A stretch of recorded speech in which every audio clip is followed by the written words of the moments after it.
Hello, my name is Melanie Malachi, and this is my interpersonal communications project for Human Services Counseling Class 508.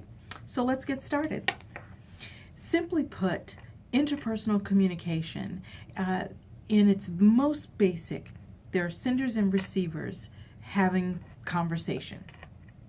At any point in time in the conversation, the sender can become the receiver and vice versa.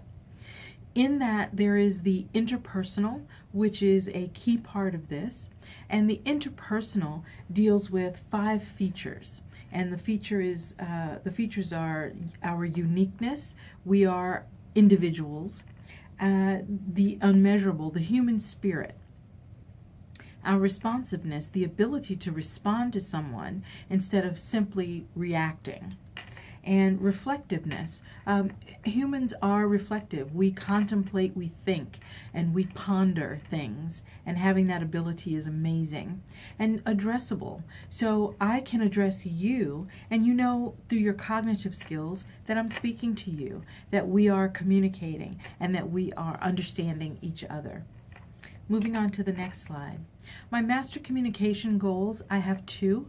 The first one is mindfulness. It is important to focus on the individual or the individuals that you're in communication with and to not multitask. That is something that will detract or distract from listening and being able to fully understand and digest what's going on.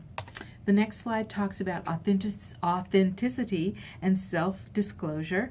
I like to call it authenticity, and Stuart talks about self-disclosure and openness, which is something that is very important. But for me, the task would be to make sure that I disclose appropriately. So not more information than the boundaries of the relationship will bear, and certainly not disclosing things that are not appropriate for that level of relationship, and being mindful of that. The following slide discusses my personal background. I am the oldest of 2. I grew up in a 2-parent household. We lived in the South. And now I live in the Northeast. I live in New Hampshire. So that's certainly, climate is very different. My parents were a little different in their parenting style. Primarily, it was a mix between authoritative and authoritarian. My mother was the primary disciplinarian, and my father did do some discipline, but primarily it was my mother who handled that. Moving to the next slide. My personal background. Something that was important for me was belonging, or not quite feeling like I belonged, and that will interplay later. The feeling of belonging certainly is important at any stage of life, but as you're growing up, especially as an adolescent, of course that's very awkward when you don't quite fit in. I realized not too late after that, probably late high school, early college, that I'm an absolute geek and quite the nerd, and I appreciate those qualities about myself. It was like an oversized dress at first, but I've come to appreciate that those qualities. So discussing our next slide, the DISC behavioral blend, Carbonell's talks about the 4 different areas of our behavior. And as the next slide will show, my blend is a CS, which is compliance and steadiness, basically. And in the compliance area, passivity was something that was a little tough for me to swallow. I felt as though it made me less assertive, which it is true in some areas, but it just depends on what the situation is as to how assertive I will be, or when I will be assertive. And as I've gotten older, I'm able to gauge a little bit more how to go about that. The following slide talks about my personal development, and basically it's the positive and negative influences of the combination of my personal background and my behavioral blend. Just looking at one of these, the number 1 area, because I didn't necessarily feel like I belonged, didn't quite feel like I fit in or was received a lot completely. The thing that was very positive out of that, the awkwardness, was that I learned early on how to change my position. And certainly religion certainly helped with that, putting myself in the other person's shoes. And once I learned how to do that, or really understood how important that was for me, something that I felt was missing, then I wanted to make sure that I did that for other people, so that I was able to look at life through their perspective and judge things a little differently. However, on the negative side, to not deal with conflict quickly, and that goes back to the behavioral blend. I learned how to deal with conflict and to be okay with it, but it does take me a little time to be able to come up with the response and an answer with the conflict. So sometimes it's a little out of step, which is not always great. The next slide talks about my spirituality, which for me is very important, and that does refer back to the CS blend, and understanding how I fit in based on what the Word of God says about me is something that's extremely important. The next slide talks about my communication barriers, and one of them, I'll just go over one, is jumping ahead and really trying to fix something. For me, I felt like I didn't always have someone there to look out for me, and that's my perception.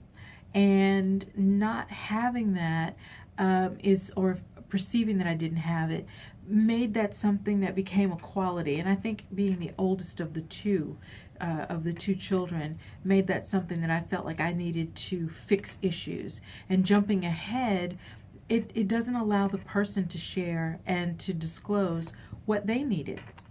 The following slide talks about how I would overcome the communication barriers that I've pointed out.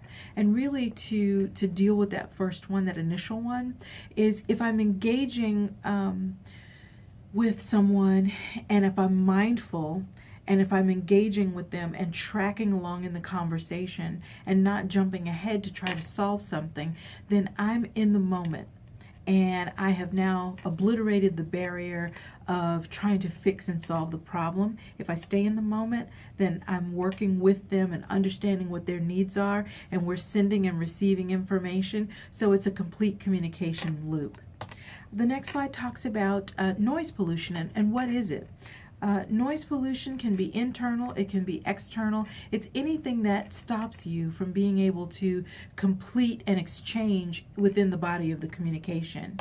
The following slide talks about internal noise pollution, and one of the areas of internal noise pollution is a semantic barrier. So it's something that I would use to filter someone's conversation, and it blocks what I'm hearing. I'm hung up on a word or a phrase that they used, so I'm not able to move into what it is they're really trying to say.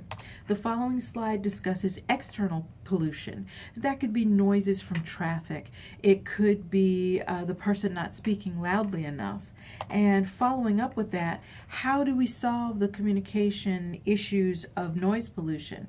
Well, to solve internal pollution, it's certainly being mindful and staying focused on what the person is saying and not jumping ahead.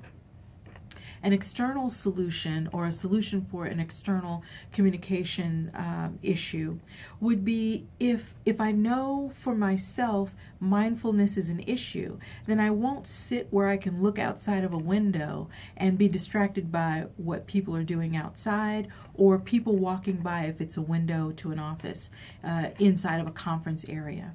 And also, if someone is not speaking loudly enough, then raising my hand or making a comment early on, being brave and making a comment early on, is something that can help me stay in the conversation and obliterate the pollution, the external pollution.